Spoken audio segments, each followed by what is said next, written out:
Welcome back to Half the Battle. I'm your host, as always, Daniel Levy. And man, Yan Blachowicz just went out there and he put a stamp on the fact that he is the light heavyweight champion. He defended his belt for the very first time. And in addition to that being the first time of him defending his belt, he was also the first man in UFC and MMA history to hand Izzy Adesanya an L. You know, like I always say, no one is exempt from that first L, unless your name is John Jones or Habib, right? And I'll tell you, like I told you guys already with that too, they stick around long enough and they will take their L's as well. So, man, listen, I actually thought that Yan and Izzy, that was my favorite fight of the night. And not because, you know, some slobber knocker, but you just got to respect such a, you know, a technical and tactical battle where both guys really knew like the danger on either side. You got the legendary Polish power, but then you got the world-class kickboxing of Izzy Adesanya. You make a mistake in a fight like that, and either guy can capitalize, as you've seen time and time again. I mean, you saw what Yan Blachowicz did to Dominic Reyes. You saw what he did to Luke Rockhold. Again, like I said on the pre-fight show, I get it. Rockhold has no chin, right? But like going into that fight, Yan was like a plus 200 dog. So no one was saying that before the fact. And real quick, in the comments, let me know if y'all can hear me good. Let me know if y'all can see me good. Let me know if everything is running smooth. And if it is, we'll continue. I'm about to post I'm about to get people to retweet this shit real quick. So if you all want to do me a favor and retweet it for me, that'd be fucking great. And I'm excited to talk these fights. So get the questions going. Gonna answer them all. Gonna talk all the fights. Gonna do the whole bit. So just give me 1 second. I'm just tweeting out live right now on the Half the Battle YouTube channel. Talking the epic UFC 259 fight card. Join me. Awesome. So let's get some people in here. In the meantime, it's funny, I always got my Manscaped shit around here, you know what I mean? So I'm ready to go with the ads. Oh, here she is. I found her. All right, so let me tell you all about my sponsor, Manscaped, and then we're gonna talk about this whole card. So, ladies and gentlemen, get prepared for St. Patrick's Day with Manscaped if you're going to get a little lucky. Manscaped is the global leader for below-the-waist grooming and the official sponsor of Half the Battle. To ensure you have the best tools for your family jewels, visit manscaped.com and use the promo code BATTLE20 for 20% off and free shipping. I'll just leave it at that. Now let's get down to business, guys. So remember, manscaped.com, BATTLE20 is the code. 20% off, free shipping. You know the deal. Best products in the fucking game. I mean, the Lawnmower 3.0. This shit. Should I shave my chest on camera? Just kidding. Not going to do that because, you know, real men don't shave their chest until we do. But let's talk about these fights. So, Yan Blachowicz defeated Israel Adesanya. And you look at the scorecards, 49-46, 49-45, 49-45. So what that means is all three judges scored it 4-1. For Yan Blachowicz. Now the thing is that you know, there were a couple 10-8s in there, and I personally thought it was 2-2 going into the fifth, but fifth went to Yan Blachowicz. Look, bottom line, regardless, if you want to get down to the semantics, 48-47, 49-46, 49-45, the bottom line is the right guy won. So at least we don't have to like sit here and, you know, cry robbery or any bullshit like that. Yan did his thing, and I just love how methodical he is in there, man. I love how there's not any unnecessary risk, because if you try to close the distance recklessly on a guy like Izzy Adesanya, I mean, just look what happened to Robert Whittaker. Look what happened to Paulo Costa. I mean, look what happens to all these guys, and Yan played that so smartly, in my opinion. And I honestly feel like, I mean, it's facts. It's not just how I feel. The improvements that Yan's been making, he's just, every single fight, you're slowly seeing him evolve into the guy he is today, you know, from the #1 contender to the guy that won the belt, and now the guy who's defending the belt for the first time. So, hold on a second. Daniel Rodriguez. Are you D-Rod the fighter or some dude that stole his name? But he says I should use that lawnmower on my chest. I mean, here's the thing, man. I'm not really into dudes named Daniel Rodriguez, and luckily none of the ladies have ever complained. So the chest hair is staying, my man. But I do appreciate your feedback. But back to this fight, because look, guys, it's 2 something a.m. in Atlanta, Georgia right now. You guys already know what state of mind I'm in. So if it's time to bullshit, it's time to bullshit. Let's have some fun. But I got to get back to my points here. What we've seen Jan Blachowicz morph into is that you saw him from the guy that was 2-4 in the UFC that was about to get cut, the guy that's losing fights to whoa. This dude, some dude just fucking wrote some like not nice shit on that last comment. Like, hey, we leave moms out of it, bro. Like, we don't talk about people's family members. Like, we can roast each other all we want, but when it comes to the family, we don't talk about that. So cut Jonah Hill, cut. But anyways, I'm so fucking ADD right now at 2 a.m. that if I keep seeing comments like that, I'm going to keep responding to them. But back to my point. You got a guy in Jan Blachowicz who was 2-4 at one point. He was about to be cut. He goes on this massive run, won 8 of 9, 9 of 10, whatever the case is, wins the belt. Then he's a champ. Now he's a defending champ. A lot of people say you're not truly the champ until you defend it for the first time. Well, not only did he defend it for the first time, because look, what's so funny about MMA fans is how quickly they change their opinions and how they backtrack. Like, for example, going into the Dominic Reyes fight, it was a foregone conclusion that, Dominic Reyes is the uncrowned champ. Dominic Reyes lost a robbery to John Jones, which, first of all, is complete bullshit because John Jones won that fight 3-2. But put that on the back burner. He goes in there against Dominic Reyes and he blows him out the water. He's the champ right then and there. But then people were saying, but he didn't beat a champ to get the belt. And now people are discrediting Dominic Reyes. All right. I mean, in my opinion, he's got the belt at home. He's the champ. But now let's put him in there with a guy who's 20-0 in the UFC. And since the rankings have not been updated, I want to let you know exactly where Izzy is on the pound for pound list. So I'm on the ranking site real quick. I just got to find this pound for pound. Okay. He just beat the number 3 pound for pound fighter on planet Earth.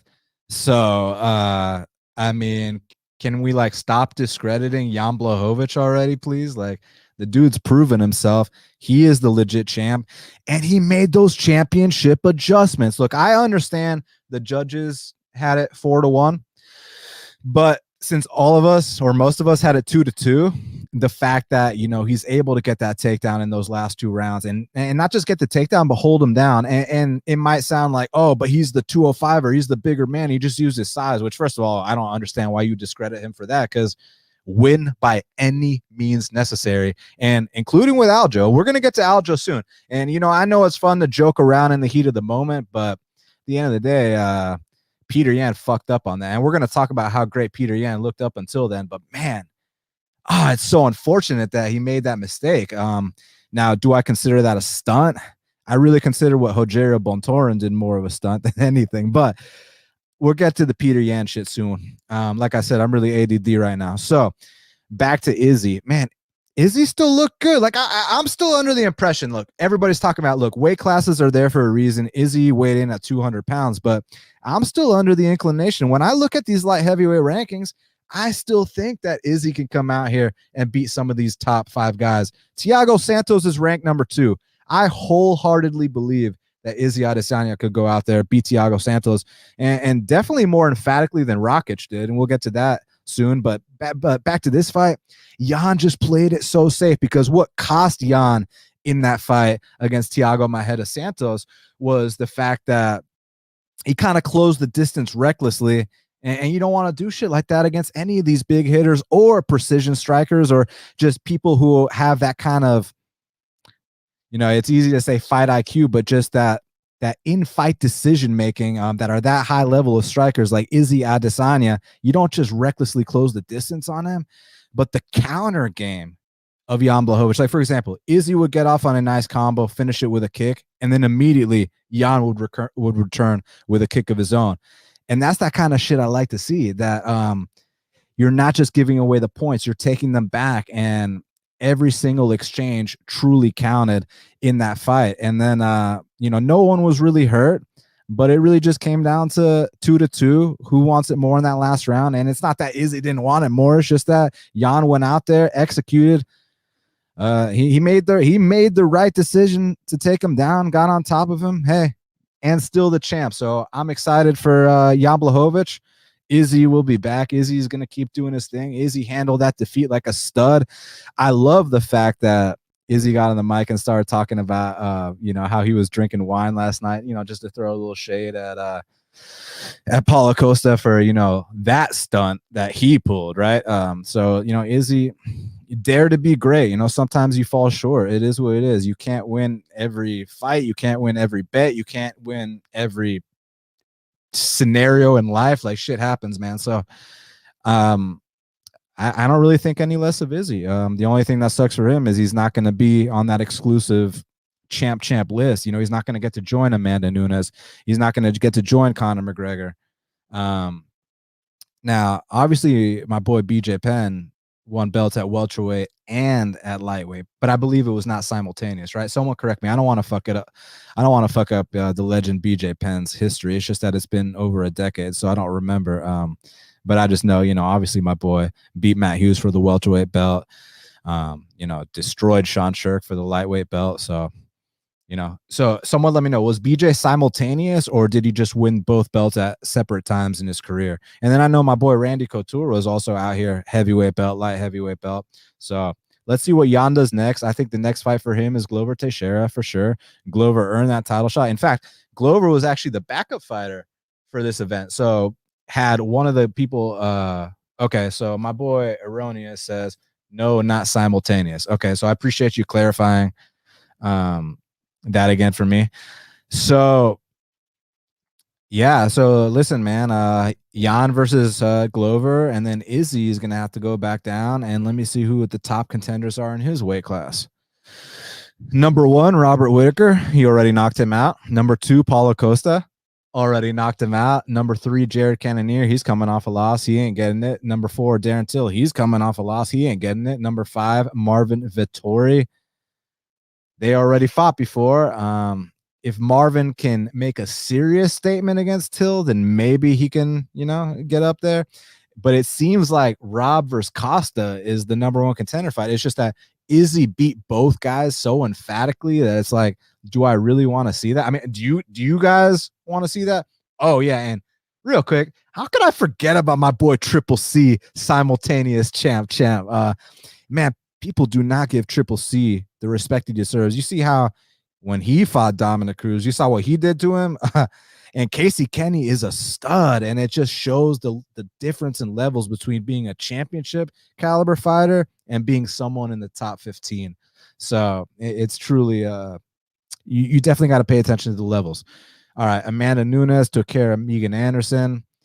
That was just so badass. I love the fact that Amanda Nunes, like, look, she's got so much to lose. I mean, she was the biggest favorite on the card, minus 1,200. She's got 6 title defenses, 2 belts. She's got everything to lose in this fight. Like, I mean, you lose to Megan Anderson. Holy shit. Now, this whole GOAT talk, I mean, she already is the women's GOAT. And a lot of people, when I tweeted out that she's the GOAT, the greatest woman of all time, people were like, what the fuck is your problem, man? She's the greatest fighter of all time. As if I was like implying like that, like she's not one of the greats. Like, guys, what, like, she's obviously in the conversation to be one of the greatest fighters of all time, period. But I don't think you can quite say without a shadow of a doubt that she is number 1 of all time. I'm talking about men and women. I think John Jones, Khabib, I think they got claims there. They've never lost a fight, period. But in terms of women's fighters, I mean, dude, like, it's not Ronda. It's not Cyborg, who, by the way, Amanda took care of easily and accordingly. It's not Valentina, who lost to Amanda twice, despite who you scored it for. The facts are they fought for 8 rounds, and Amanda won 6 of those rounds. Amanda's the pound for pound greatest female fighter of all time. But back what I'm getting to. I like the fact that she didn't just come out here and play it safe, man. I like the fact that she went out there and tried to take her fucking head off and absolutely destroyed her and let her know that you have no business in the octagon with me. Because, I mean, at the end of the day, guys, no one that got finished by Cindy Dandua has any business in the octagon with Amanda Nunes. So props to the Lioness. I hear she's making a quick turnaround against Juliana Pena. And as we like to say in Mexico, pobrecita, you know what I'm saying? Because Juliana Pena is in big trouble in that fight. Let's see what the odds are. All right. The fight you guys want to hear about, Aljamain Sterling, the Funk Master, the new bantamweight champion. I know, right? The new bantamweight champion. So we'll talk about the fight. But before we do that, let's talk about a little bit of irony. So going into this fight, Aljamain Sterling very audaciously stated that Petr Yan is a quote-unquote paper champ. And you know, when I heard that shit, I was like, what? Like, isn't this guy 15-1? Isn't this guy dominating every single person he fights? Like, isn't this a guy who will fight to the bitter end and will do whatever it takes to win these fights? Whereas, like, a couple of years back, I bet on a dude named Brian Caraway at plus 350 against Aljamain Sterling, and the bet cashed. You understand what I'm saying? Now, granted, he's a completely different level fighter now. He's raised himself all the way to the number 2 guy on planet Earth, but we never saw those, you know, what the fuck moments with Peter early in his career. I mean, Peter didn't get launched into orbit against Marlon Moraes, so we've seen sketchy moments from Aljamain from the jump. And even in that Pedro Munoz fight, when he started to slow down, that was the indicator. You start to slow down against a guy like Petr Yan, and I mean, he will tee off on you. So, I mean, that's kind of what happened. And the funniest thing about it, because if you go back and you hear my breakdown, and I said one of my bold predictions here is that Petr Yan is going to take down Aljamain Sterling in this fight. Because if you watch his fight against Magomedov the first time he got taken down a couple times, second time he made some great adjustments. He starts taking down he starts taking down Magomedov. So I said Petr Yan is going to take down Aljamain Sterling, and I thought it was going to be like 1 or 2, right? Just to kind of, you know, throw a little insult to injury, just to let him know, hey, I can fuck around in all areas of the game too.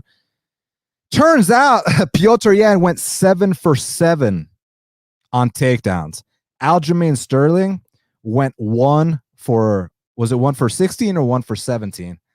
So 7 for 7 for Peter, 1 for 17 or 16 for Aljo.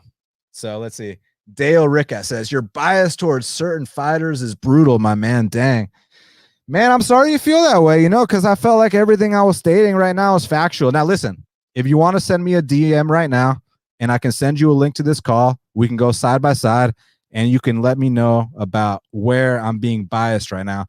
Because I don't think I'm being biased when I say that Petr Yan took him down 7 out of 7 times. I thought that was a statistical fact. I don't think I'm biased when I'm saying that Aljamain Sterling or that Petr Yan stuffed 16 of 17. Was that what the number was? I'm just stating the facts, my man. So, you know, but if you want to take me up on my offer, at Best Fight Picks on Twitter, slide into the DMs. You want a link to this chat? I'd be happy to have you on, and you can tell me more about how biased I am. Now, as far as the actual fight went down, so Aljamain Sterling has insane volume. I mean, he's got some of the best volume that I've seen in that division. It's just that when you push that pedal to the metal, guys, if you're driving on the highway, and for me, the highway, you know, 75 north or 75 south, you know, if I'm driving 100 miles per hour right now at 2:30 a.m. and, you know, I'm pushing that pedal to the metal, I'm going as hard as I can. I mean, it's only science that gas tank is going to diminish quicker than if I would be just riding normally. And same goes with Aljamain Sterling. This guy pushes that pedal to the metal. His output's absolutely insane, and that's a great thing to have because it got him to the championship. I mean, he's the champ, right? It got him to the belt. It got him to the title shot. It won him all the fights on his win streak, and he's going to continue to dominate a lot of guys. It's just that I don't think people are really respecting Petr Yan as the great that I kind of consider him to be, because, again, we all kind of thought that, Petr Yan might land the harder shots, but like, how many of you expected Petr Yan to take down Aljamain Sterling 7 out of 7 times? How many of y'all expected him to stuff 16 of 17 takedowns, right? So I think that the greatness of Petr Yan is kind of, a little bit underrated, underestimated. And I think tonight proved that, despite that. I don't know if I want to call it a mental lapse. I don't know if I want to call it a stunt. I don't know if I want to blame his corner, because I feel like he looked at them and maybe he was confused, because like the down fighter rule has evolved over the years, guys. Like, how I always reference that fight about that fight between Chaz Skelly and Mirsad Bektic, right? And in the second round, Chaz Skelly actually knocks out Mirsad Bektic with, at the time, what was considered an illegal knee. But since the rule change, now it would have actually been considered a second round TKO for Chaz Skelly. But then here, I don't remember the exact scenario. Did he have one knee down? Did he have both knees down? It was definitely illegal. I'm not debating that. But there's like a lot of inconsistency with the down fighter rule. Then there's always the playing the game thing, which is something else. So yeah, I'd like to see more consistency, but the good news is that they're going to get to run it back, and we're going to get to see what the deal is. But back to my point with the volume of Sterling. So the volume of Sterling, it usually drowns these guys. It usually discourages them. They just can't keep up with it. I mean, they throw their best shots at Sterling. Sterling keeps coming forward with punch after knee, after elbow, after kick, after everything, after takedown attempt, over and over. And that just drains the gas tank of these guys. But Petr Yan's something different, man. And Petr Yan was on his way to outlasting Aljamain Sterling. And obviously, even if the actual strike count number, in terms of like, if you look at it and it says Aljamain landed more strikes than Petr, that might be true. But the more impactful shots were landed by Petr all day. Like, I'm not making that shit up. I mean, one guy got a knockdown, right? So I think we know where that fight was headed, but do I blame Aljo? No, I don't blame Aljo. I mean, and honestly, it's not even about Aljo, because normally with an illegal strike, you get 5 minutes to recover. And after 2 or 3 minutes, the ref already called the fight. So he didn't even give him the full time to recover. Now, granted, I don't think he was going to recover. I do think he was done. And you got to blame Peter for that, man. I'm glad he apologized. So bottom line, they're going to have to run it back. Now, my question here for these Sterling bettors, because y'all were so confident. I heard some people even saying some shit about Sterling is a pound for pound great right now. And I'm like, but he hasn't even touched gold yet. But anyways, that's a you guys know how I can get sometimes. So he is the champ, and now he's gonna have to rematch Petr Yan, who oh yeah, and remember, I keep getting off track, but so he was calling Petr Yan a paper champ. So isn't it ironic how the tables turned, that now maybe Aljo is a bit of a paper champ? So I can't wait to see what happens. And I'm also curious if the Aljo backers are going to bet him again at even better dog odds, because it will be even better dog odds the second time around. So can't wait for that. Islam Makhachev defeated Drew Dober. And man, great job by Makhachev. Absolutely dominant. I mean, this guy is a stud. And I tweeted out, I know y'all don't want to see that Tony Ferguson versus Islam Makhachev fight. And let me look at the rankings real quick. So Islam Makhachev, number 14 going into this fight. Damn, was Drew Dober not even ranked anymore? Yo, these rankings are fucked. How is Ally Akinta and Gregor Gillespie, and honestly, even Kevin Lee, how are these guys in the rankings still? I feel like it's been a decade since they've won fights. No disrespect, they're talented guys. It's just I would think Drew Dober would be in the rankings instead of them. But either way, Islam was number 14, so Tony's number 5, And I currently think that Islam is a top 5 guy despite his number 14 ranking. I want to see Islam versus Tony. Now, listen, I know the other day I said I wanted to see Nate Diaz versus Tony, and I do want to see that. I think that's a fantastic fight. But if you want to if you want to get Islam over and get him that big name win, that's a guarantee because, look, I'm hearing that Chandler and Gaethje are most likely fighting. And obviously Dustin and Connor are going to do their thing. So that leads Tony as the open guy. So Tony can either fight Nate Diaz, which is I think is the big fight for him, or he can sacrifice his spot in the top 5 and let Islam Makhachev take that one. So yeah, I'm very interested to see what happens next with that. So anyways, about the performance. I mean, whenever he wanted to take Drew Dober down, he took Drew Dober down. And props to Drew Dober, such a tough guy. I'm glad he minimized the damage. And, you know, for him to tap out to the arm triangle choke from half guard, I mean, it just speaks volumes to the kind of shoulder pressure that Islam Makhachev brings to the table. Because, like, you don't often tap to that, especially when, you know, it's in half guard. Like, they usually got to pass the side control to complete the arm triangle. So for all I'm trying to say is, God damn, that not that squeeze, but just that pressure from Islam Makhachev is just on a different planet, man. So I'm excited to see what he does next. Alexander Rakic versus Thiago Marreta Santos. So that was considered a boring fight. I mean, I don't think it was necessarily exciting. I'm not, you know, champing at the bit to watch it again. However, I can empathize with Rakic's game plan because basically, if you fight a guy like Thiago Marreta Santos recklessly, I mean, you know that he's got the second most knockouts in UFC history. I mean, you know he's a guy that, you know, he's the last person to beat the current champion, Jan Blachowicz, and he knocked him out in devastating fashion. So you can't just go out there balls to the wall against a guy like Thiago Santos, especially if you want to strike with him, which is what Rakic did. Now, going into it, I was expecting, like, hey, like, you know, his weakness is on the mat. Like, why don't we just go ahead, take him down, pass, and you know what happens when Thiago gives up his back. But Rakic showed a certain quality. You guys are gonna disagree with what I'm saying, but I need you to listen to the context. He showed a certain quality that a lot of the greats show, which is trying to beat opponents at their own game. Now, granted, it wasn't spectacular at all, but he still stood up with Thiago Marreta Santos for 3 rounds and got the decision. He played it very safe. He did exactly what he needed to do to get the win because Thiago's a very risky fight. But now it begs the question of what happens now when he steps up against, because look, like I was telling y'all about Cyril Gane the other day, once you enter the top 5 and once you're fighting these guys that are ahead of you in the top 5, there's no more easy fights. There's no more, you know, playing it safe. So, you know, now he's going to have to fight, you know, a Yuri Prohaska. Now he's going to have to fight a Dominic Reyes. Now he's going to have to, I mean, if Izzy wants to stay at 205, who y'all got between Izzy and Rakic? You know what I'm saying?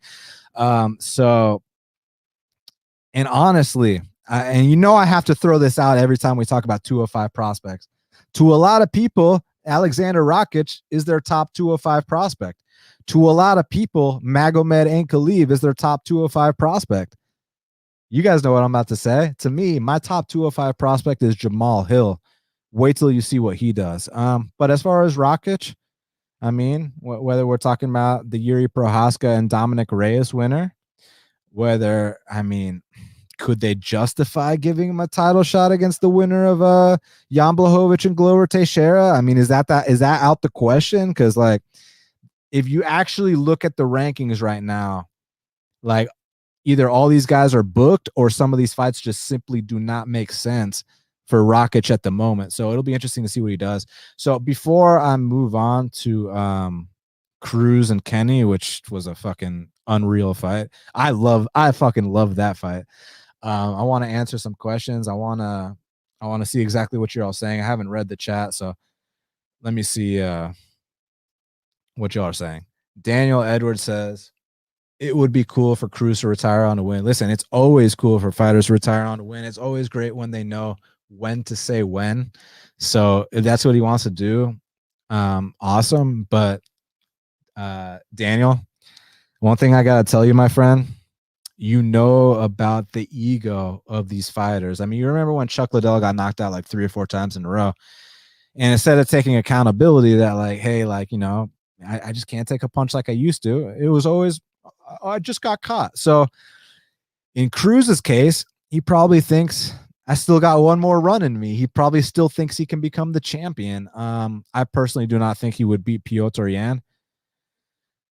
Now the Aljo fight would be interesting. I mean, I'd favor Aljo just because, you know, the new school, old school kind of vibe, but that would be interesting because you do not want to slow down against a guy like Cruz. And with the pace that Aljo pushes, see, Aljo's pace is going to work on guys that break, on guys that get discouraged, on guys that just cannot keep up with him.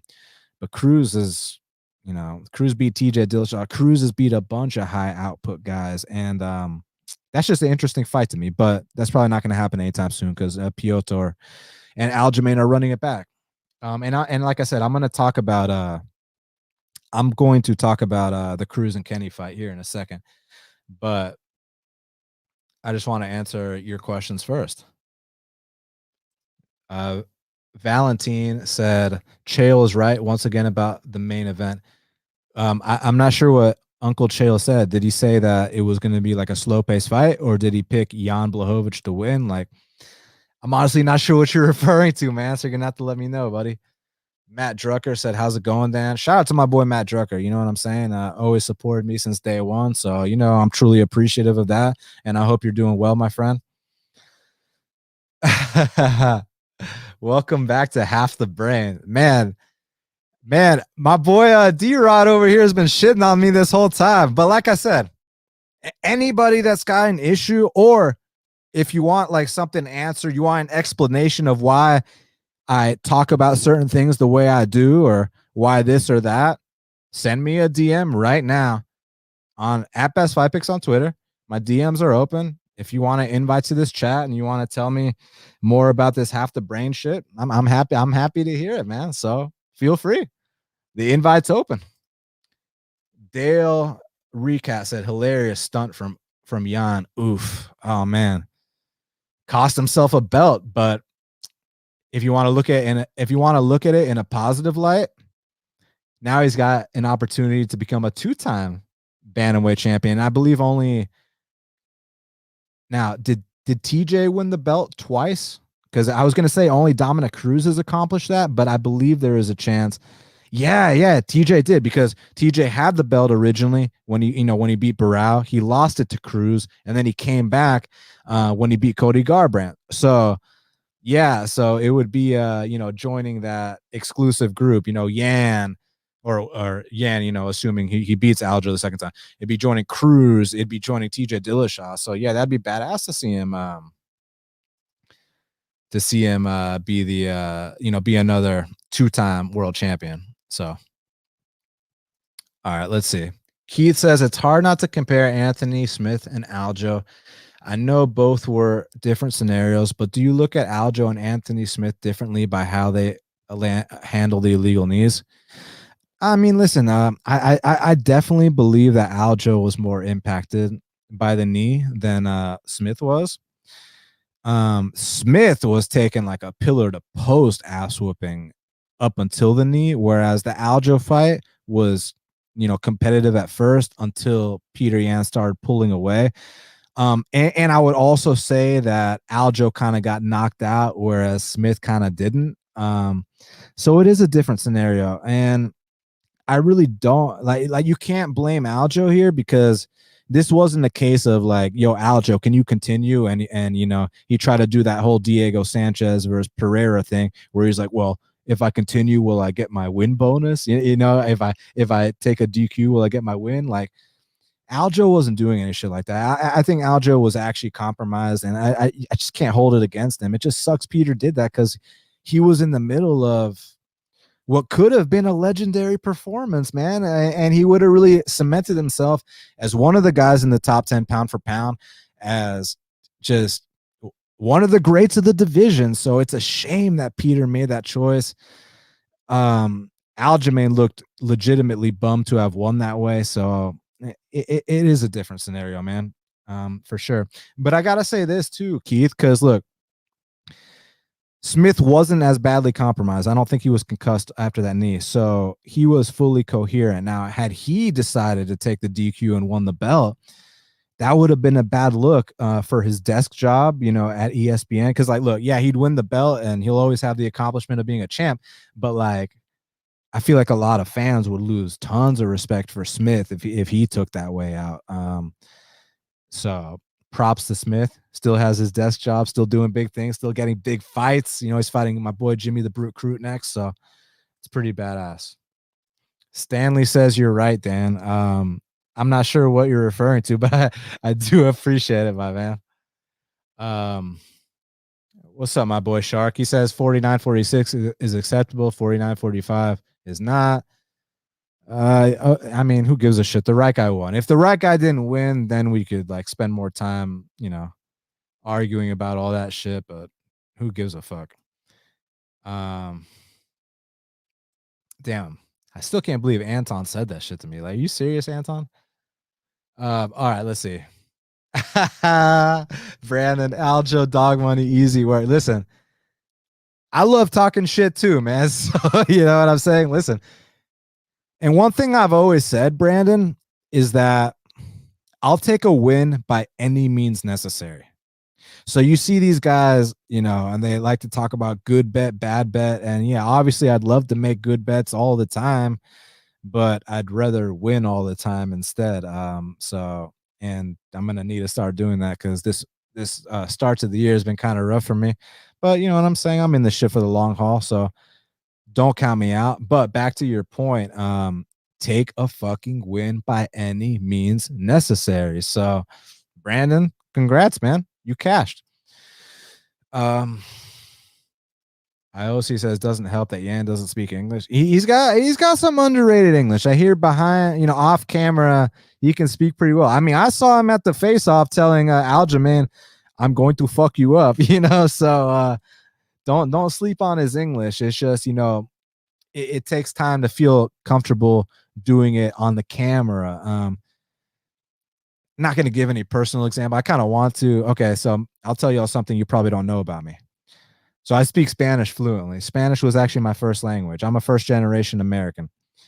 But then, obviously, growing up in the United States, now my English is way better than my Spanish, but my Spanish is still good. If I go to any Latin place, anywhere, if I go to Mexico, if I go to South America, whatever, like I can hold my own, I can talk. But if you put a camera on me and try to get me to talk like I'm talking now in Spanish, it's probably going to be pretty difficult, right? Like, so I feel like where Petr Yan is coming from on that, it's going to take time, but I love seeing the effort of foreign fighters trying to, doing their best to learn English. Like you saw my girl Mayra Shitara Bueno Silva, like she didn't speak a lick of English. Now she's out here, trying to interact with her fans. Same with Marina Rodriguez. So like, it's really cool to see like how serious they're taking it. Cause that's like my only criticism of Jose Aldo. But at the same time, it is kind of gangster that he, in his eyes, he wanted to stay loyal to the Brazilian people and only speak in Portuguese in all his interviews. But I'm always like, dude, like, the hardcore fans know what kind of legend you are. The hardcore fans love you, but how about let's get these casual fans into you too? And I think speaking English would help with that. Okay, so IOC says Izzy was a ticking time bomb, but he has no ground game. That's not true. You can't say he has no ground game because let's really examine what you said. If he had no ground game, firstly, consider the fact that Jan Blachowicz is a Brazilian Jiu-Jitsu black belt. So a Brazilian Jiu-Jitsu black belt going against someone with no ground game, that means one takedown and the fight is over shortly after. That means you're passing the mount. That means you're smashing the guy. That means you're taking his back and choking him out. And that just simply wasn't the case. Okay, I got an example for you. You want to see an example of no ground game? Watch the Amanda Nunes and Megan Anderson fight. What was that? Like inverted triangle armbar or some shit. Like Megan Anderson has no ground game. Izzy's got a ground game. Izzy survived against a black belt. Like, and in other fights, you've seen him attempt submissions. You've seen him survive every bad spot. So, okay, maybe his ground game is not his forte, Yeah, we're not going to debate that, but to say he has no ground game, that's a stretch, because if he has no ground game, then what do you consider Megan Anderson's game, ground game? You know what I'm saying? Like what's below no ground game, right? That's the level you'd have to take it at. Stanley says, "Yep, Jang got his takedown right on time, and that's what this game is about. It's about being opportunistic with your moments and seizing the moment and going out there and doing whatever it takes to win. Win by any means necessary." Like I said, like I always used to say back in the day, whether it's a split decision, whether it's a DQ, which you Aljo betters got tonight, even though I think we all agree, Petr Yan's the much better fighter, but so what? Take a win by any means necessary. Like, and then let's talk about like controversial decisions. Like, so, people talk about robberies and this and that. Would you rather be on the robbery and cash, or would you rather be on the one that everyone's crying about and lose? I'd rather be on the controversial side and win. So at the end of the day, it's all about winning. So we can make all the excuses we want, but you guys know the deal. All right. So Erroneous says only Triple C, Connor, Nunes, and DC were simultaneous champs. Yes. Good shit. Zach says the most shameful performance of the night goes to Aljo for the WWE sell job to get the strap, Ray Longo to the back of the bag of ice on the neck when Dana's putting the strap on him. I mean, bro, he just got concussed. He got fucked up. Look, I picked Petr Yan. I think Petr Yan's the better fighter. I already told you the stats. 7 out of 7 takedowns, stuff 16-17. It was clearly on his way to winning that fight. He's clearly the better fighter. Will be favored in the rematch, 100%.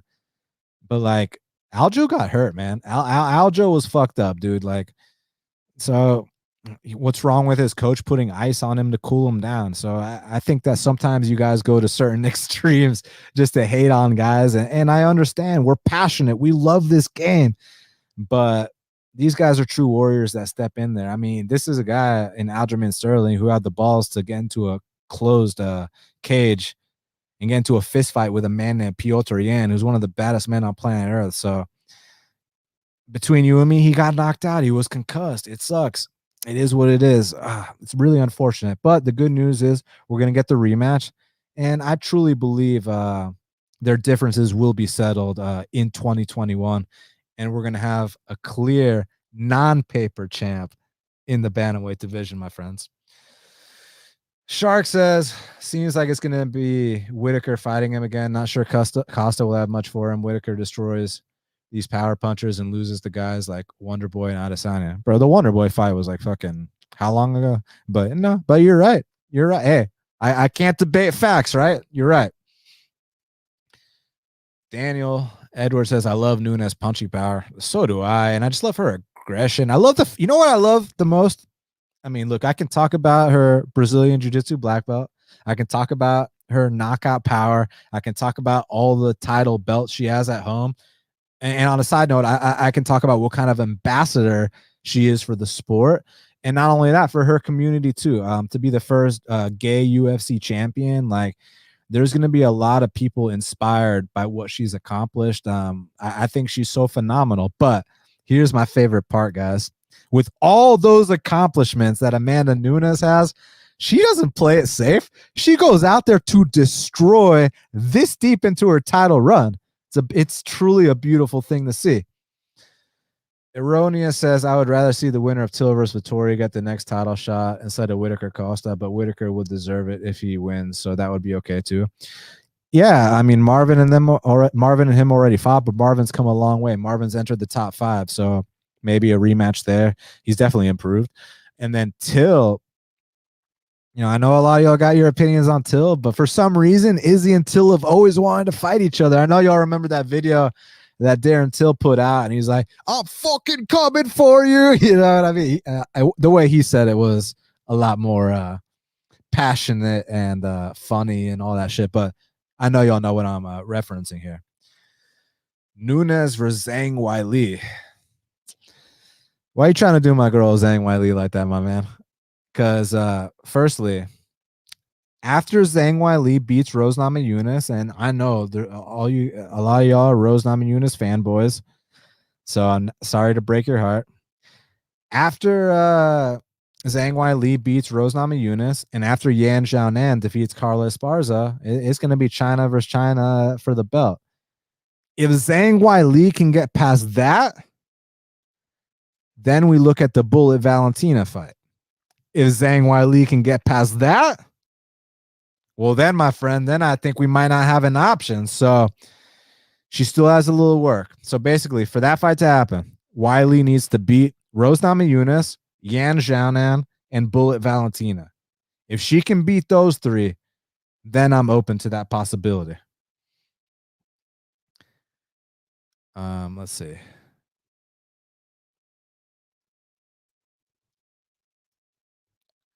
Chief Hindsight said finished third out of 16.6K contestants on DraftKings with a free entry. How much did you win though? I mean, was it one of those like free contests where you just get points, or were you actually out here getting a big payday on it? You got to let us know all the details. No selective reasoning around here. You got to let us know what the deal is. PayPal says Nunes is not as skilled as these male champs. We can debate that some other time. I mean, I got to pull up who the male champs are and all that shit. But listen, I live in the United States, so we're entitled to our opinions. This is a free country. You're allowed to believe whatever you want, and I'm not going to try to change your opinion. You know what I'm saying? So, yeah, that's how you feel. No problem. Even though I think that Amanda Nunes would whoop that former champ Demetrius Johnson. It's funny. This whole, because you guys know how I have been critical about Demetrius Johnson, and I kind of like how much it pisses people off. It's just entertaining for me. And if you actually want to know the real truth about how I feel about Demetrius, I actually think that he's one of the most well-rounded fighters in the history of the sport. I actually think that if you go to his house, he's got over 10 UFC belts there. I think you can take nothing away from him. So I got nothing but respect for him. The places I'll always give him shit for is that, a lot of people were talking about canceling the flyweight division while he was champ.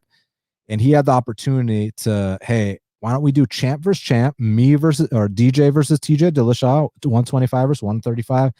And he didn't want to do all that. He said, I want to fight Ray Borg. And then you remember Dana White's famous quote, he wants Ray Borg, we're going to give him Ray Borg. So that was kind of where I was just like thinking he might have been a little lame. And then, got dethroned by Cejudo. You guys can call it a robbery all you want, but, Cejudo beat him. And it's nice to see what Cejudo went out there and did, won 2 belts in 2 weight. Basically, he did the things that DJ wasn't willing to do, which was move up a weight class and win another belt. And actually, take that back, because DJ did attempt that against Dominic Cruz, and he lost.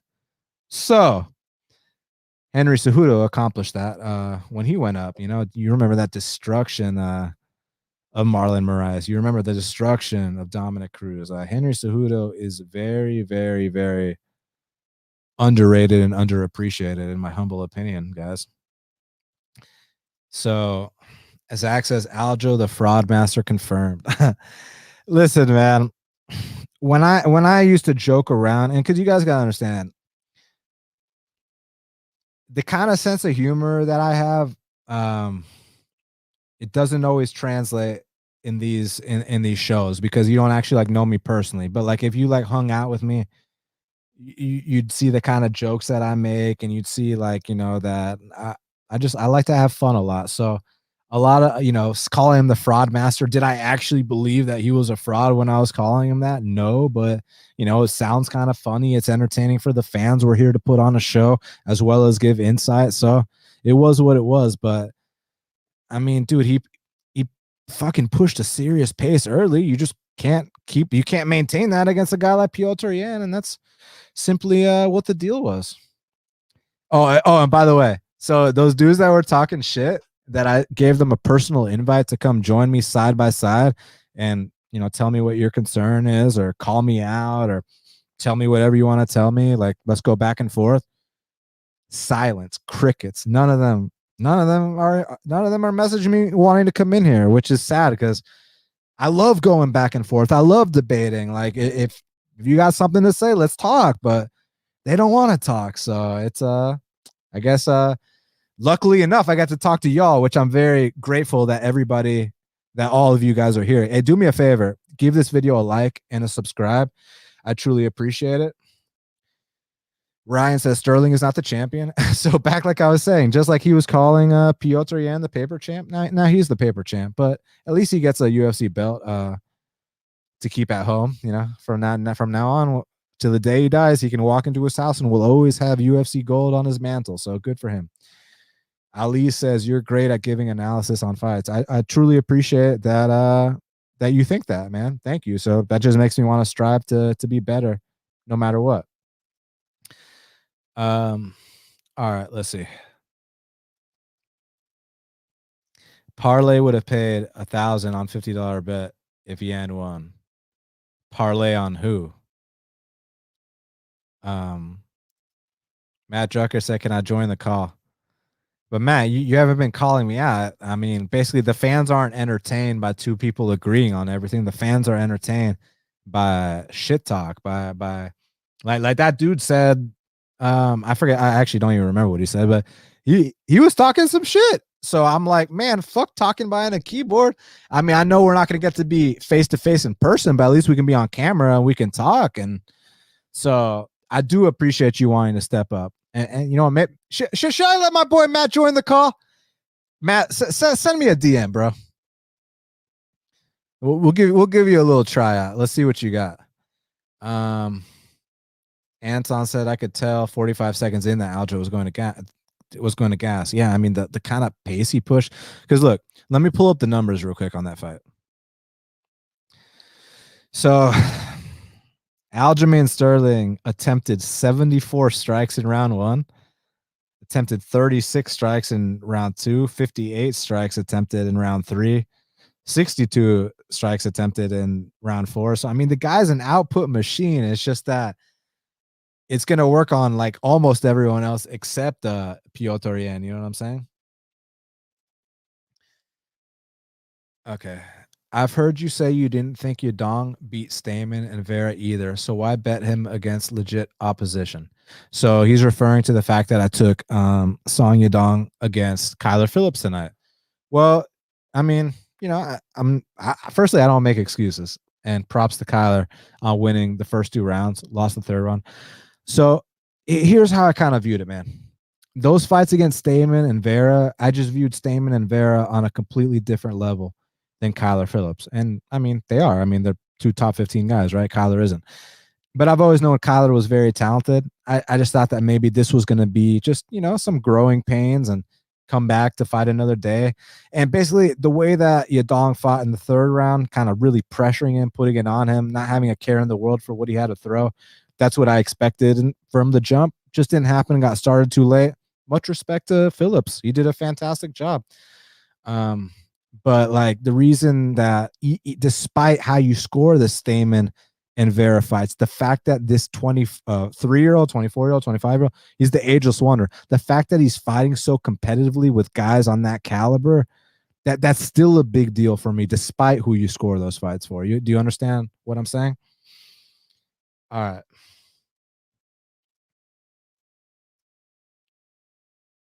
PayPal says the judge that gave Sterling round 2 is on crack.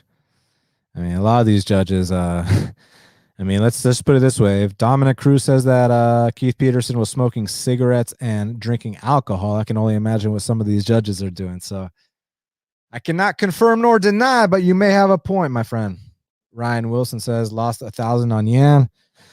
Sucks, man. It happens, but they're going to fight again. It's going to be a worse line, but you know who the better fighter is, so I highly doubt he makes the same mistake twice.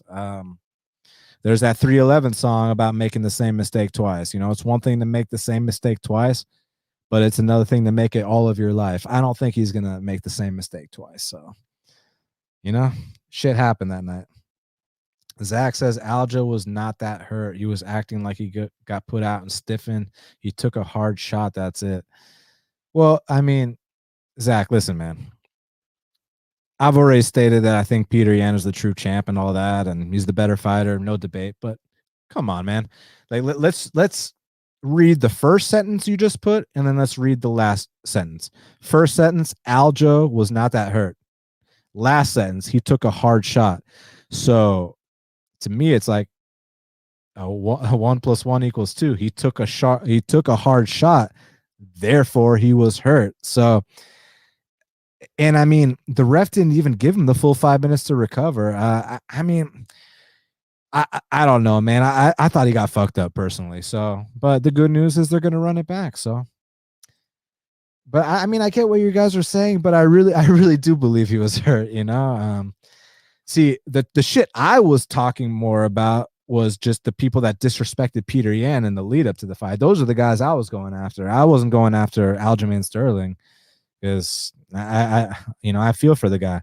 It's just the people that were just utterly disrespecting and discrediting Petr Yan. Those were the guys that I was talking shit about with all those tweets I made. And some of them are my friends. I mean, but I'll say that shit in a chat to their face, whatever. Like, at the end of the day, man, we're so passionate about the sport. We're willing to wear our hearts on our sleeves, and we just love this shit so much, and that's what makes it so great. So it's awesome. Daniel says, to quote Nate Diaz, Petr Yan was about to break. Oh man, Nate Diaz is fucking hilarious. Man, I wish some of y'all got his sense of humor a little better. I know there's some newer fans that don't really fuck with the Diaz brothers because they weren't around back in the day. They weren't around when these guys were on the come up. They weren't around when Nick Diaz knocked out Robbie Lawler. They weren't around when Nick Diaz knocked out Paul Daly. They weren't around when Nick Diaz made his UFC return and put an absolute clinic on BJ Penn. So a lot of these people think that like Nate Diaz, I was talking about Nick a second ago, but not Nate Diaz, they thought, oh, he's only popular because he beat Conor. But it's like, he beat like Donald Cerrone like fucking a million years ago on that Brock Lesnar card. So it's like these guys have been doing their thing in the UFC for years. I just wish a lot of the newer fans would kind of go back and watch the old fights, learn about the history of the sport, and then you'd have a better appreciation of why people hold them in the regard that they do. And it's just their attitude, the way they fight. I'm a fan. Zach says Peter at least -350 in the rematch, maybe on the opener, but with the kind of support Aljo has, do not be surprised. Because like tonight, people are saying that Peter was the better man, but you already know some of these stat nerds are about to go back. They're about to look at these numbers. And you want to know something funny? So the numbers actually say that Aljamain Sterling landed more strikes than Petr. Now, all of us know that the more impactful shots were landed by Petr Yan, but since just the actual number of strikes landed was more by Aljo, they're going to start to use those arguments. They're going to start to be like, oh, he's a dog, but he landed more strikes. He would have came back without the illegal knee, which is bullshit, but that's fine. Let them do their thing. Let them give us a better price on Yan. Don't jump on the opener. Let that Aljo money come in, and then we take advantage. Yan said, here, have my belt. Man, so unfortunate. So unfortunate because he was putting on like a historic performance, man. Like if I go back and I look at Aljamain Sterling's numbers from back in the day, what's the most takedowns anyone's ever landed on him in a fight? My boy Brian Caraway hit him with 3. So and Brian Caraway is known for being a wrestler. Petr Yan, he's a very well-rounded mixed martial artist, but the biggest thing about his game is that just nonstop, relentless pressure of breaking guys and slow cooking them. And for him to take down Aljo 7 times, it's just, I really think he might be a special athlete. It's really unfortunate how it played out. Okay. Damn, I never even thought about this. So Mystic Souza says, once he vacates, he can rematch with Honor. So from the Honor standpoint, I get it. But Mystic Souza, how dumb of a business move would that be for Aljamain Sterling to relinquish his belt? Because not only would he be relinquishing his belt for quote unquote honor, but he'd also be giving up his pay-per-view points. So he'd be losing out on a lot of money because the champs get them pay-per-view points. So hell no, he ain't fucking vacating no belt. 9 minutes says fuck the down fighter rule. Yeah, I agree. At least there should be some consistency with it. Like, you know what I mean? Stop changing it every fucking couple of years.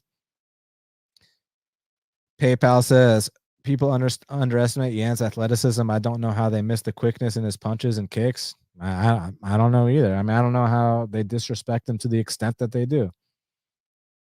Zach says Aljo finna steal them pay-per-view points. Hey, man, listen.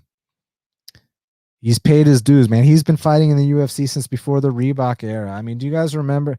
Like Aljamain Sterling, like he was 2 fights into his UFC career asking for, talking about he wasn't getting paid enough. Like he was so immature, and to go from that guy to the person now that's a champion. I was gonna say that's fighting for belts, but he's a champion. He's got a belt with him. He's come a long way.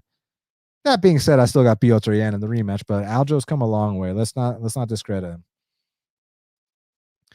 Zach says Aljo has 0 power. Yeah, but he's got insane volume.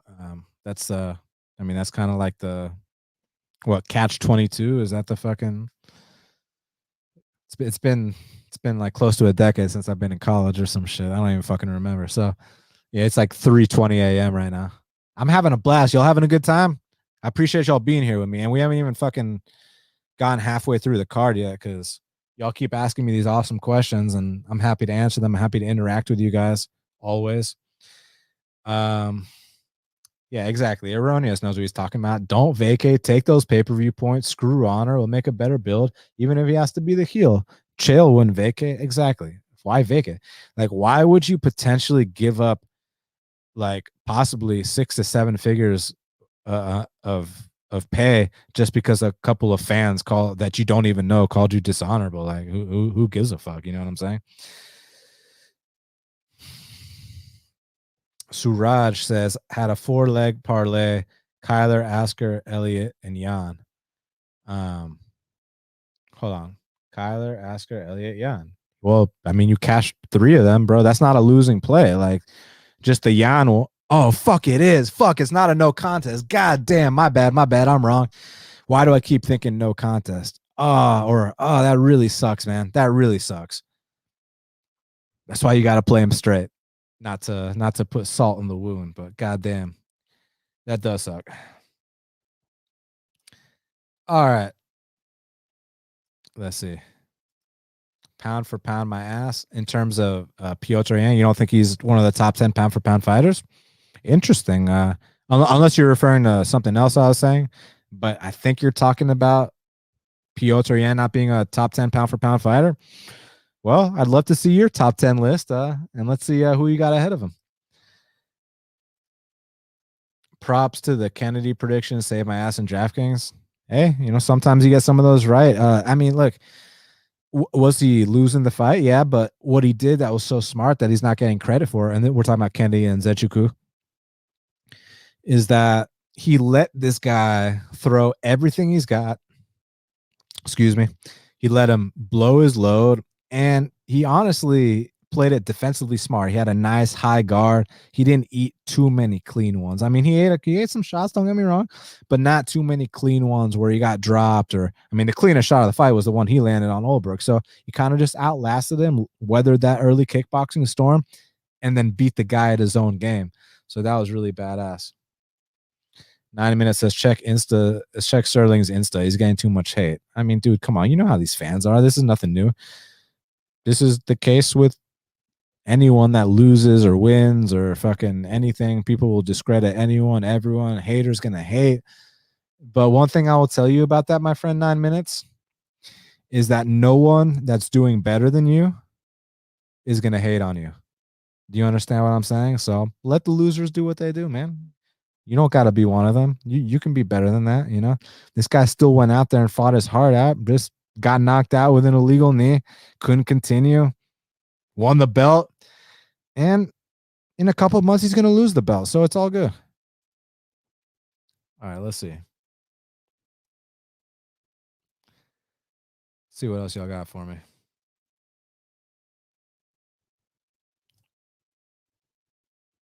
All right. Aronia says, do Nate versus Tony first. Islam fight will be here whenever you want to do it. Tony will win. Islam will win his next fight, and it'll be a big main event because of Tony's history with Khabib.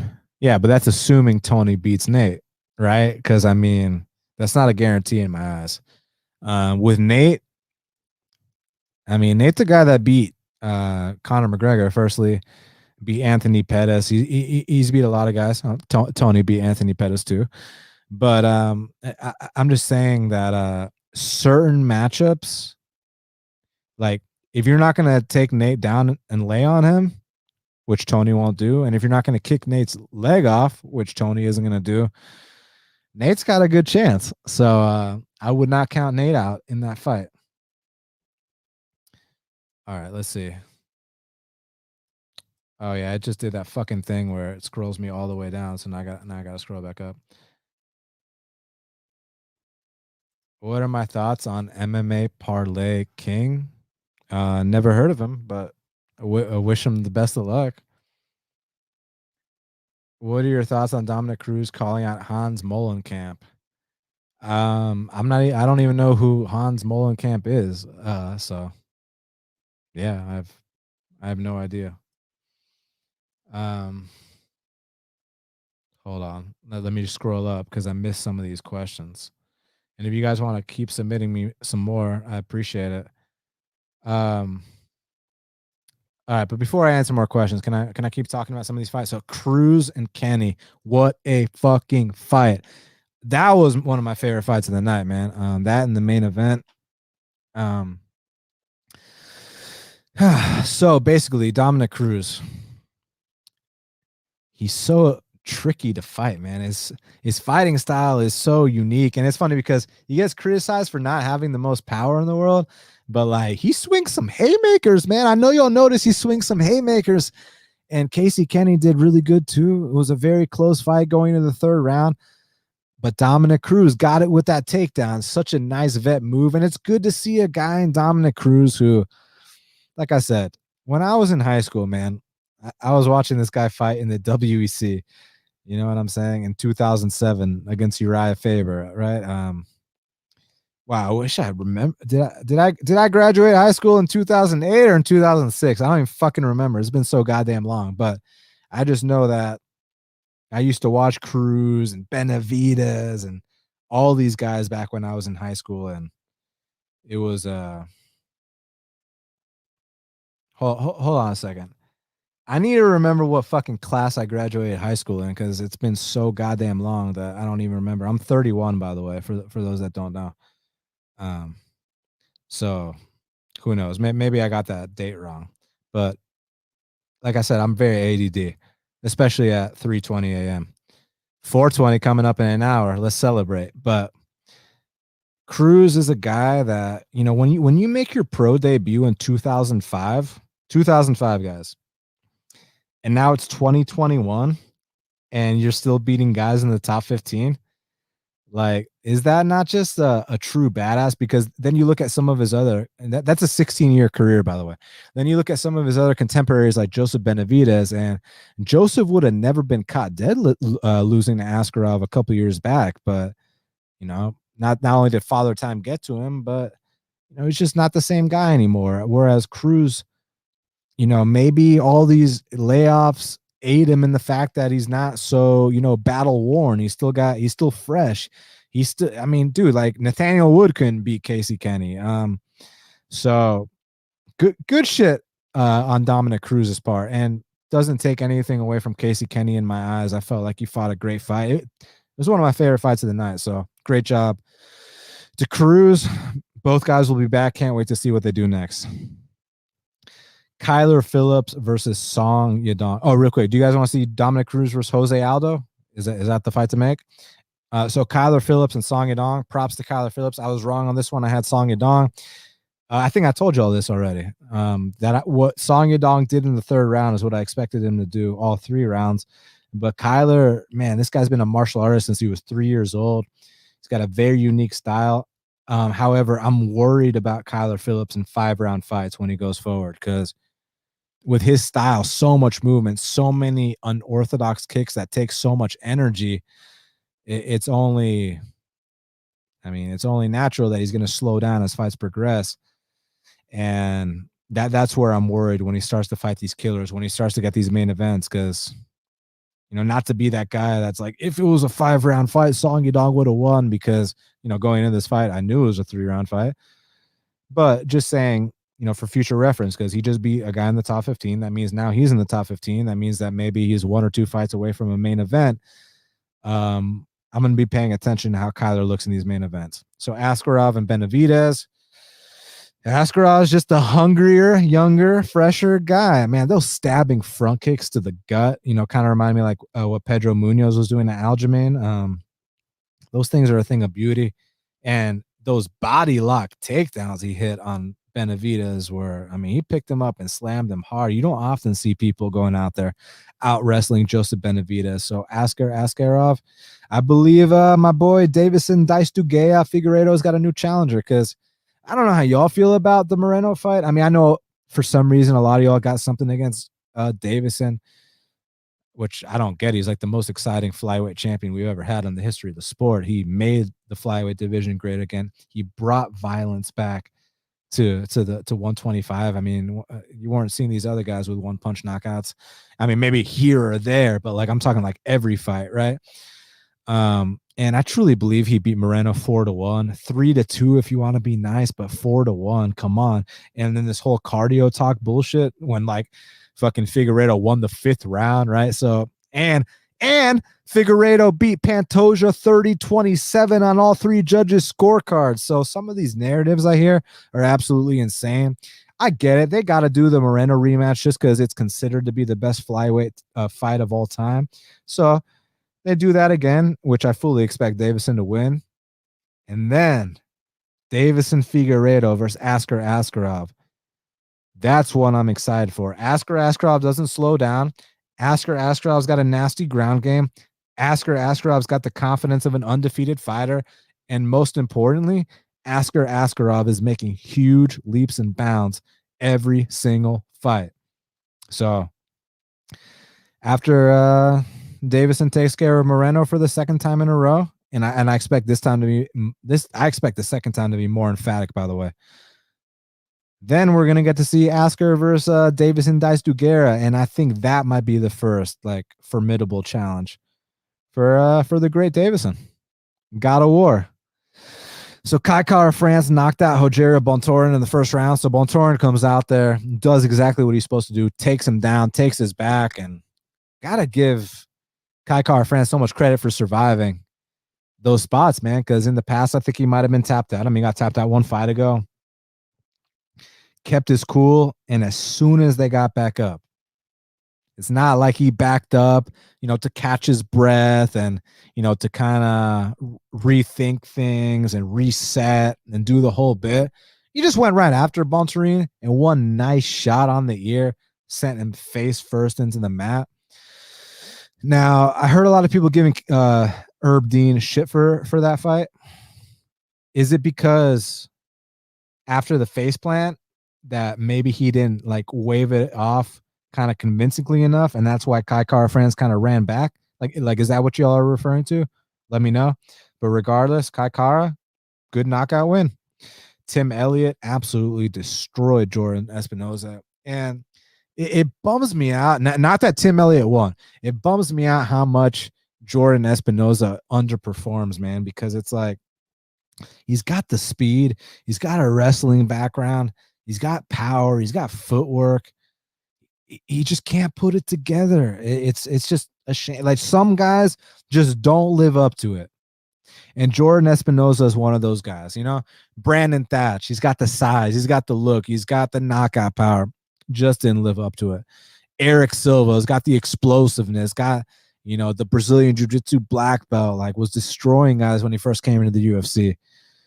Just couldn't live up to it. Brandon Vera, I know y'all remember Brandon the Truth Vera, was supposed to be the first, he wanted to be the first champ. He was Brandon Vera was the first guy to even bring up champ talks into MMA when he was talking about being the light heavyweight and heavyweight champion. He even knocked out Frank Mir. But after he had this like brutal, I don't know if it was a contract dispute. It's been so long. It's been like 12 years. I think he had a big contract dispute. He was never the same. He was completely inconsistent every single fight after that. Never lived up to it. Tim Elliott, man, he embarrassed Espinoza in a way that goes beyond the performance. And the reason I say that is this. The performance I mean, 30-27, 30-27, 30-25. That's enough for Espinoza to not show his face on social media for at least a week. You know, I think he got blown out the water. But I don't know if y'all caught what Tim Elliott told Jordan Espinoza in the middle of that fight. He said some shit, and he said it loud enough to where we heard it on camera, to where he added insult to injury, because not only does Espinoza have this, you know, lopsided, destructive loss that he's got to deal with, but now people are viewing him as like a big piece of shit because of what Elliott said to him. Now, I personally don't know the background story there, so I don't know if there's any truth or there isn't. I just know that what he said was enough for them not to shake hands and hug afterwards. They're definitely not going to be sharing a drink in the hotel lobby afterwards. But now I think these fucking weirdos, like, you know, like Trent Reinsmith, and I mean Trent Negative, that's what I call him, and these other fucking guys are about to dig up all this stuff on Jordan Espinoza and try and do their best ditch effort to ruin his career. Hopefully the guy's innocent. Let's see how this plays out. Good job, Tim Elliott. First win streak since 2013. So he's doing some things. James Krause. James Krause is a hell of a coach and fighter. So Kennedy Nzechukwu knocked out Carlos Ulberg in the second round. I was really happy about that. Picked him on the show. So did Shaq. Shaq bet him, by the way. And I was just not sold on some 3-0 guy, you know, fighting in the UFC. Oh, because he trains with Izzy Adesanya. Like, I could fly one of you guys out for a week to train with Izzy Adesanya, and am I going to pick you in a fight? You see what I'm saying? So what Kennedy did was very smart. And the way people view it is, oh, he just got his ass beat, and then, you know, and then Ulberg gassed from whooping his ass and just got caught. Whereas I viewed it as Kennedy had his hands up very high, and a lot of those shots were landing on the arms. A lot of those shots were blocked, and he was just kind of letting him empty the gas. Like, if you play the video game, you look at the stamina meters, and you just let your opponent just completely drain the gas tank, throw everything they have at you. And then once their gas tank diminishes, once that gas tank is on empty, then you go forward and you land some shots of your own, and chances are he's going to be compromised to the point where he goes down. And beautiful shot, put him down. And also, one thing I was saying was, Kennedy was so green when he got signed to the UFC. Guys, Kennedy made his Contender Series debut at 2-0 as a pro. Okay, so he wins that fight and he's 3-0. So, and you know how green he is there at 3-0. That's the same record Ulberg had coming into this fight. So then they make Kennedy go back to the regional scene, wins 2 fights, then gets back on Contender Series, wins that fight, gets his UFC debut against Paul Craig, wins the entire fight until the last 40 seconds.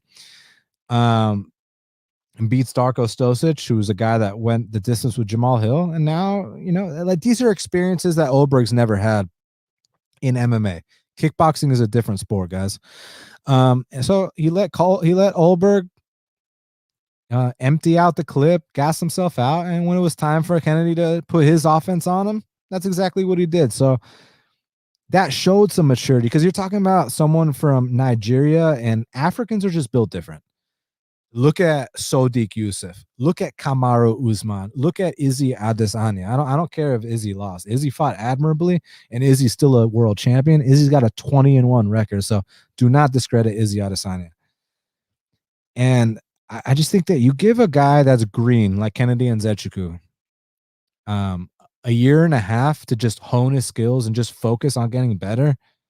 And that's what happened. Yeah, the first round, wasn't the prettiest, but he did what he had to do to win that fight. And the most impressive thing is that he beat the alleged credentialed kickboxer at his own game.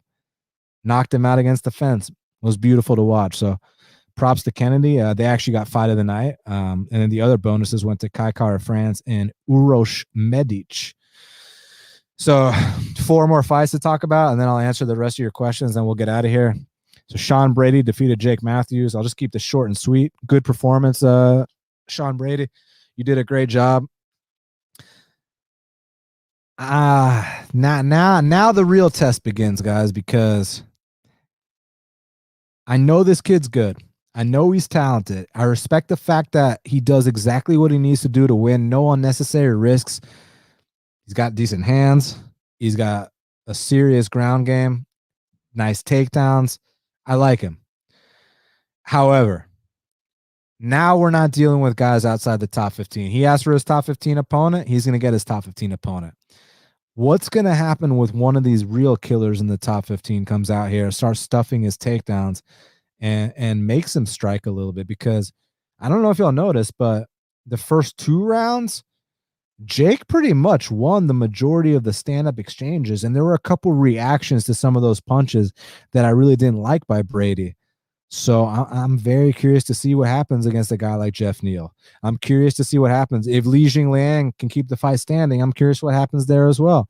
Even Santiago Ponzinibbio, I know he's coming off a loss, but it's just a different level. So I want to know what happens. And I will tell you this, Sean Brady lucked out that his fight with Bilal got canceled and then he got to fight Jake Matthews, because I'm telling you right here, right now, on Half the Battle, on After the Battle, that Bilal Muhammad was guaranteed to hand Sean Brady his first L that night. So luckily for him, it didn't happen. And now my boy Bilal is fighting Leon in the main event. I'm excited. Amanda Lamosh versus Livia Henata Souza. That's the only fight I missed. But I heard Amanda ran through her, so good job. So what I'm going to mention on that is that these ladies that dropped 2 weight classes, holy shit, from bantamweight to from 135 to 115, that makes a hell of a difference. You look at Jessica Andrade, when she did that, I mean, she was still doing good at 35s, but once she dropped down to 15, goes on to win the belt and like was brutalizing people. Amanda Lemos, very smart of her to do the same thing. I see her going far in the division. Uroš Medic defeated Alon Cruz. So a lot of people were saying some shit like, oh, how can you trust a guy from Alaska? And like, guys, let me tell you how I view it. If you just watch his fights in Alaska, then I understand. But he did stand out in the stand-up part of things. He is violent. He did finish all those fights, but it was like he got taken down so easily in those fights. He was fighting a horrific level of competition in those fights. So I completely understand people's reservations. However, the big thing that people didn't mention that they conveniently left out was the fact that Uroš Medic did his last 2 camps at King's MMA. So I was always saying to myself, hey, Uroš, you got a lot of talent, but if you can just get out of Alaska and patch your wrestling up this much, you're going to be a fucking problem. So he goes to King's MMA, and then he comes out there on Contender Series, fucking destroys his opponent, It stood out. You could say his opponent sucks. I mean, the guy had a 7-1 record, but you can say his opponent sucks, whatever. But I noticed a difference. That was his first camp with King's MMA. Here, second camp with King's MMA, goes out there, just blows Alon Cruz out the water in a way where, like, you can start your UFC career 0-2 and they'll give you more shots because this is a performance-based company. So, for example, my boy Raulian Paiva, he lost his first 2 UFC fights, but like, kind of like a fight of the night against Kai Kara France, which most of us thought he won, and then the other one against Rogerio Bontorin was like a bullshit cut stoppage. So in circumstances like that, hey, it's all good. We know you got it. Here's more fights. Like, you're not going to cut Paiva after going 0-2 there. Whereas in this situation with Alon Cruz, I mean, you are going to cut him after those 2, because not only did he get blown out the water, but he showed 0 fight in either of those matchups. And it's just not going to pan out in the UFC for Alon Cruz. I commentated one of his fights in the NFC. So if he wants to come back, we'd love to get one of our guys a win over a now UFC vet. So let's do it. Trevin Jones and Mario Bautista. So this is interesting. Because Mario Bautista, it seemed like he was kind of doing his thing a little bit, but it also seems like everyone's kind of doing their thing a little bit until they get caught by Trevin Jones. Another second-round knockout by Jones. Man, this guy's got scary power. Eventually, someone's not gonna take that big hit, and they're gonna go on to win the decision against Trevin Jones. But until that happens, he's got wins over Timur Valiev and Mario Bautista. Like, under normal circumstances, like, those are the kind of wins that like now you're getting a top 20, maybe even a top 15 guy. Like Valiev is very hyped up. Mario Bautista was very hyped up. So to knock both those guys out, that's a big deal. So even though I'm still, it's crazy to say I'm not that impressed with Trevin Jones because I don't want to discredit him. I'm impressed with his power, but it's like all the in betweens. That's everything else. That's where I'm kind of like still not sold. But I am sold. He touches you on the chin. There's a good chance you're going to sleep. So yeah, props to Trevin Jones. And I hope to see Mario Bautista back as well. All right, time to answer your final questions. And then after that, I'm getting out of here. So, all right, let's see. Rakic title shot would be a fight night at best. Rakic needs another fight or two before we talk title fight. No one's clamoring to see him get a title fight after that. I mean, look, I'm happy I cashed a bet on him, but like still, he needs to Rakic versus Ankaleev. Is that the fight, guys? Alexander Rakic versus Magomed Ankaleev. Give the winner of that a title shot. I mean, there's a lot of different things they can do there. Kenton Wong says Rakic is all about securing wins. I respect that, but at the same time, that won't please the casuals. Yeah, exactly. Look, I had money on him, so I'm happy he did exactly what he needed to do to win. But you're right. Like, you know, these last two weren't the spectacular performances that are clamoring for, you know, people to see him fight Jan Blachowicz. So he definitely ain't surpassing Glover for that title shot. I'll tell you that. I'll tell you that much right now, my friend.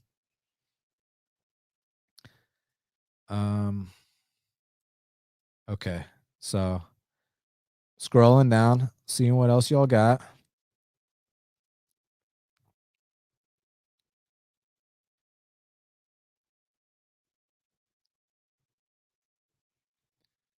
Man, y'all going hard on on Aljo, man. It's okay. They're gonna rematch. Don't worry. James C says, "You are the one dude who actually makes an effort to pronounce fighters' names correctly." I appreciate that.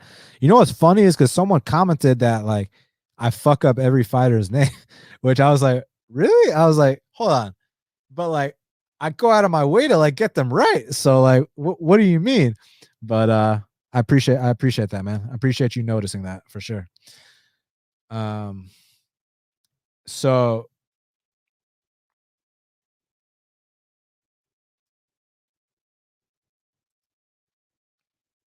do I think if Jan had one more minute at the end of the round, he could have gotten the finish? He was mounted. I don't know, man. Izzy knew how to shrimp back into half guard, man. Izzy's not just gonna go down easily, man. So, hey, it was a nice decision win. So we got to leave it at that, right?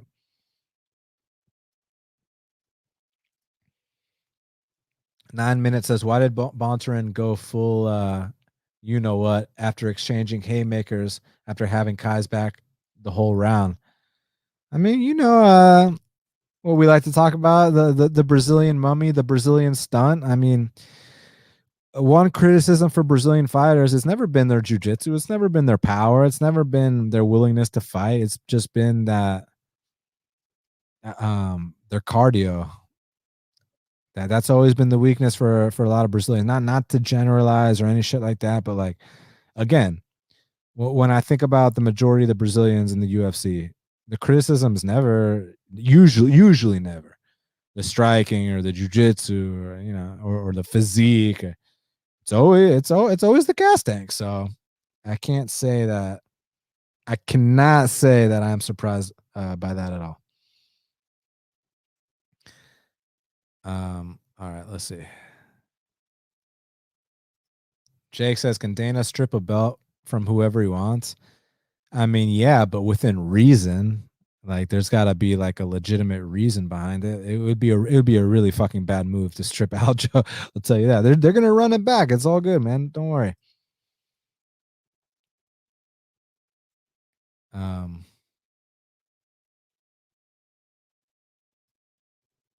All right. I think it's about to wrap it up. Shark says the DJ vid is coming. I mean, Come on. Has that not become like a staple of half the battle? And the funny thing is like that people think that I don't actually appreciate his greatness or the fact that he's actually like a one of the most well-rounded fighters in the history of the sport. And again, one thing me and my boy Robert Hale, check him out, Robert King Hale, best fight big sponsored athlete. One thing me and him always talk about, because me and him always argue about this. He's like, hey, go to DJ's house. He's got 12 UFC belts. Period. Point blank. I can't say shit about that, right? So no, the areas where I give DJ shit has always been like, turning it's just being a boring personality and not making an effort to grow a division that they were trying to get rid of, and not taking these, the fight that could have changed the division forever, the TJ versus DJ fight, champ versus champ. But then you saw Cejudo come in here, take that, on his first title defense. You saw Cejudo go up and accomplish great things. So it's just completely two different stories, man. Cejudo was willing to take those challenges, whereas DJ was out here fighting Chris Carriaso, Tim Elliott, and Ray Borg. No disrespect. Aussie says MMA Parlay King said to fade Kennedy. I mean, I don't know who that is. If he's a fan of the show, then thank you very much, Parlay King. But yeah, listen, man, we all get shit wrong. I said to play Song Yadong, so I mean, we all get shit wrong, man. D-Rod, dude, okay. D-Rod says, Dan, no, hey, why do you wait till Friday for your breakdowns when guys like MMA Parlay King? What's up with this Parlay King, guys? Y'all love him a lot. Hey, props. He's gotten more shots than any of the fighters tonight. Well, the reason we released our breakdowns on Friday, we used to release them earlier, but have you not noticed that throughout this whole pandemic, fight cancellations happen left and right? And literally, some of them even happened the day before the fight. Like, so why? Basically, I want to give our fans and our listeners the most up-to-date breakdown in the market with every single fight that's on the card. So I don't want to put it out early in the week and talk about fights that aren't even going to happen. Like, I want to make sure we cover every single fight that's happening. So, are we going to sacrifice a few listens that way? Maybe, maybe not. But you guys know where the real info's at. So come through. I still appreciate you being here, man. Anton says, what are my thoughts on the bias commentating Rogan, sometimes Anik, in relation to possibly affecting the judges? Well, the judges don't have headphones on. I don't think the judges can't hear the commentary. So honestly has nothing to do with it. The only thing I could think of that could have a possible influence is because they're in, there's not too many people in the crowd. Maybe the judges can overhear the commentators, but they definitely don't got like headphones on like I do, like hearing their every word. So I don't think it's a case like that. Oh, I already answered this. No idea who that is.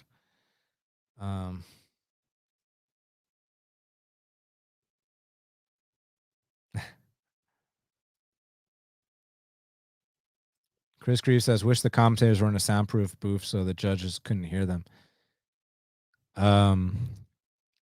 So y'all really think the judges are listening to the commentator? Okay. All right. Let me debate this, because look, according to you guys, the commentators were super biased towards Izzy. According to the judges, all three judges had it 4-1 for Jan Blachowicz. So are we sure that they can hear what the commentators are saying? Because that main event was a story, in terms of what the commentators were saying and in terms of what the judges were saying, two different stories, my friend. So I'm not quite convinced. Like, I get where y'all are coming from, and I get, the speculation, the suspicion, this and that, but I'm not quite sure I'm not quite sure I'm ready to say that yet. All right, let's see.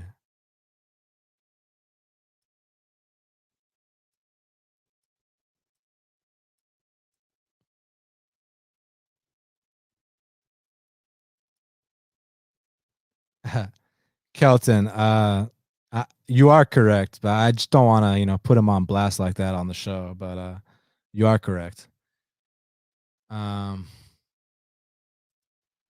Jimmy the drunk says these guys need to realize if you talk shit to the great John Jones, you'll take an L soon thereafter.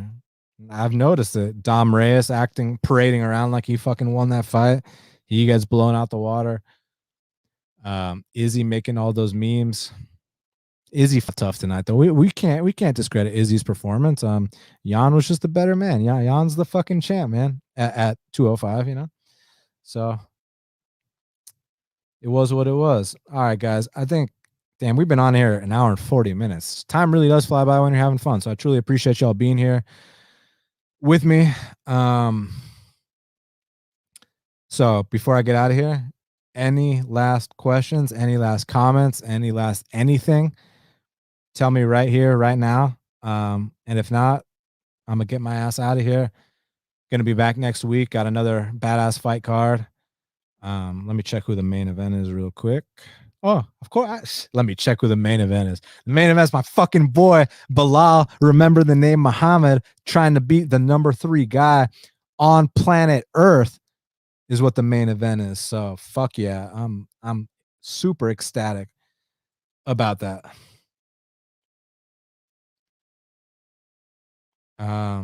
Anton says he feels like I'm afraid to say anything about the biased commentary.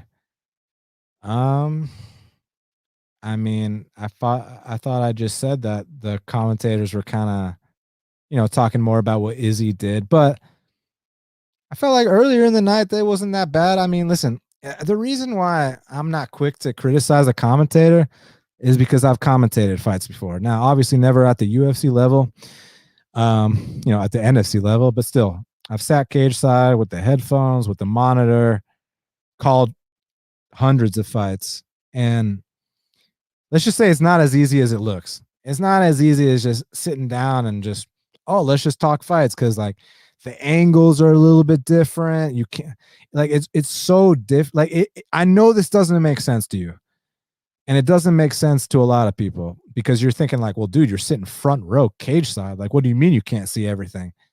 But it's just different with the fence in front of you, with the poles.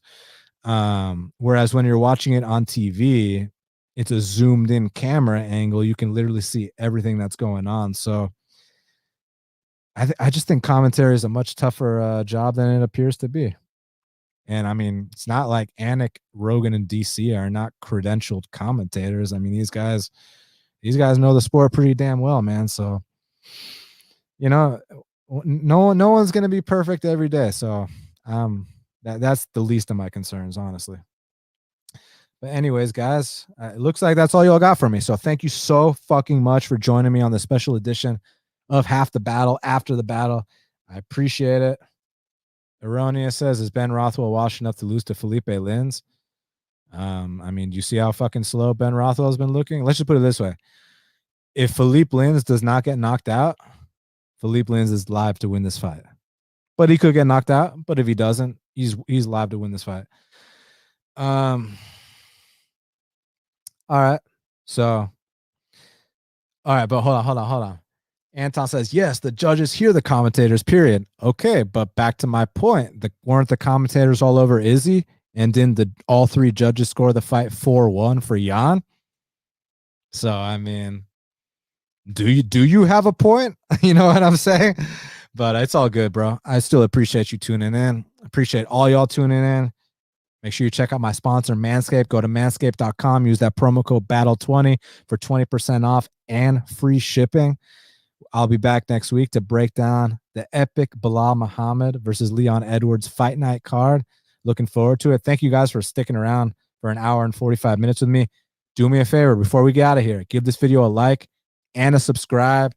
And let's keep trucking forward, man. On to the next. So appreciate you guys again. And until the next time, let's cash these bets.